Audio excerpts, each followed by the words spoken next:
What up, y'all? Welcome to Markland on Movies. I'm Christopher Markland, and today I'm reviewing The Photograph.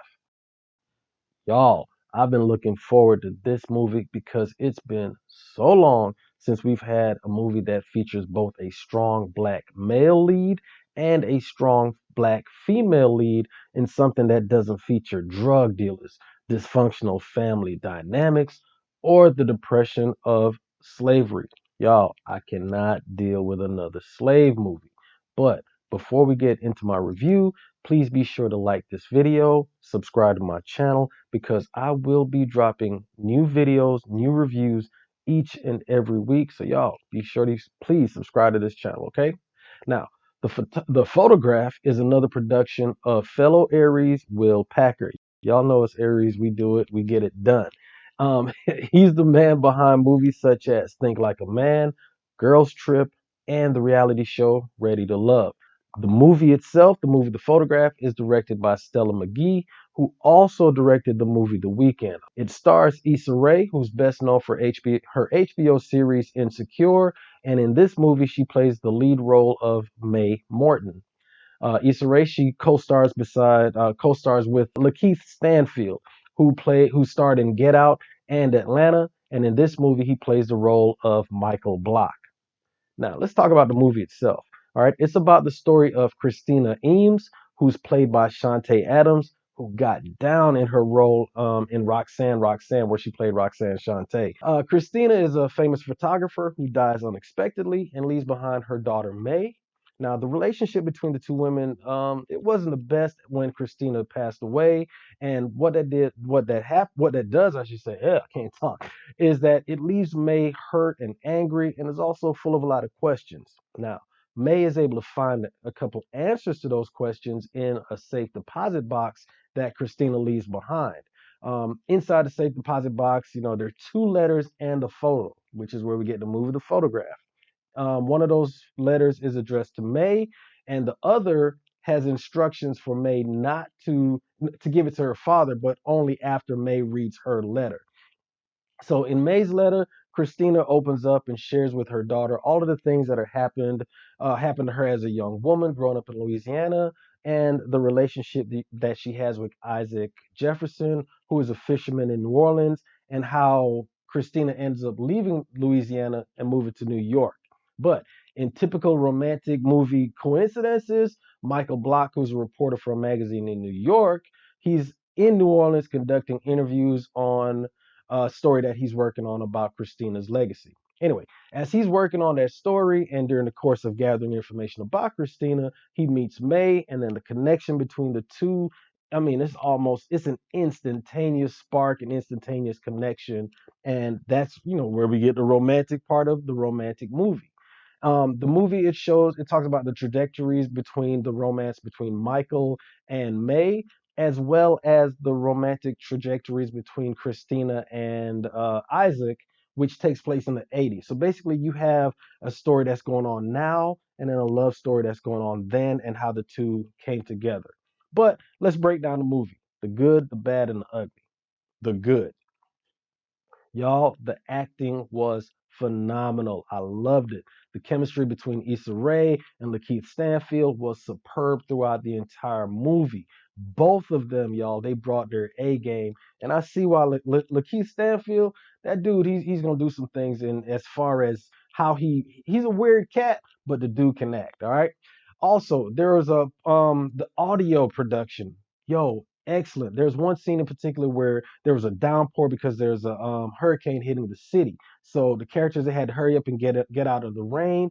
And even though they were inside of her apartment, I believe it was, they still had the sound of the rain, the ambient noise of the rain, and it just set the scene excellently. On top of that, the soundtrack for the movie, yo, it was playing throughout.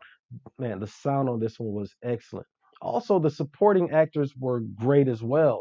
Elin Noel, he played in The Purge and Insecure. He also played the role in this movie of young Isaac Jefferson. The dude, that's a good actor. Watch that cat. The on-screen chemistry, once again, the romantic chemistry between him and Shantae Adams, yo, I'm gonna keep using the word, is excellent. Lil Rel, y'all remember him from Get Out. He plays Michael's younger brother.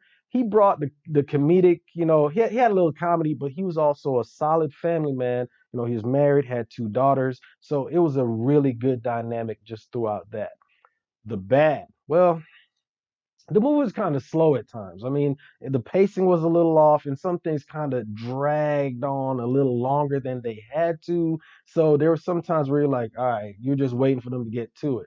Now, also, the debate could be had about some of the things that Michael did regarding his job change. I ain't gonna go too much into it and how he communicated that to May, but that's a completely different conversation from the movie itself. And, that's something else we can talk about. But I do want y'all to watch the movie because I want y'all to support it. And plus, I want y'all to be able to tell me what you think about it if you haven't already seen it. Now, the ugly. It's not really about the movie itself, but it's more commentary on the fact that we have not seen any movies like this one. And I'm talking about movies that focus on black love, black romance, that kind of thing. We haven't seen anything like that where you have real characters going through some real stuff. I mean, yeah, maybe some romantic stuff that's a little bit dramatic, but we haven't seen anything like that. These types of movies, y'all, have been so few and far between. It's almost as if Hollywood thinks that I ain't gonna get into that, but I mean, think about it. You need a damn time machine almost to go back to when movies like Love Jones or The Best Man, when those came out. I mean, think about it. Can you name a movie similar to those, right? That has come out in between when those movies came out? I'll wait. Let me know. But anyway, overall, y'all, I've got to give the photograph 4.5 hearts. It was damn near perfect. It hit on pretty much everything, that a movie of this genre it was just almost perfect. Just a few things, all right? But let me know what you think about the movie, okay? But I tell you what, this ain't got nothing to do with nothing. But yo, check this out. I'm sitting there watching the movie and we're watching the previews. And then all of a sudden, the preview for the next Fast and Furious movie comes on. I'm not a fan of the Fast and Furious. I watched the first one. I think I watched the second one and I was done after that. But anyway, this right here happened, y'all. This is my world.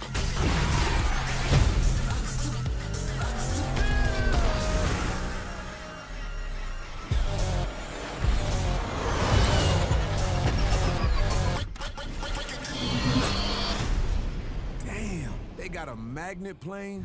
Y'all, I cannot. Check, a Mustang jumps off a cliff, and then while it's quote unquote flying, a damn Mustang, this plane comes out, snatches it up. Y'all, I'm done. I was laughing the whole time. I mean, I'm just watching that clip. I'm laughing, but I'm not a Fast and Furious fan. If you are, let me know what you think about it. If you're gonna go watch it, let me know. But as far as this, please make sure if you like this video, subscribe to this channel because, like I said, I will be releasing new videos each and every week. Y'all know my focus is going to be about movies that are written, directed, and starring African Americans. So if there's a movie that you may want me to review, please let me know. Make sure that you follow me on Twitter. It's going to be at author_Chris M. Please follow me on Twitter. Send me a message. Let me know what you think in the comment section below. Let me know if you like this one, something that you may want me to review. But as always, y'all, stay determined. See y'all next week.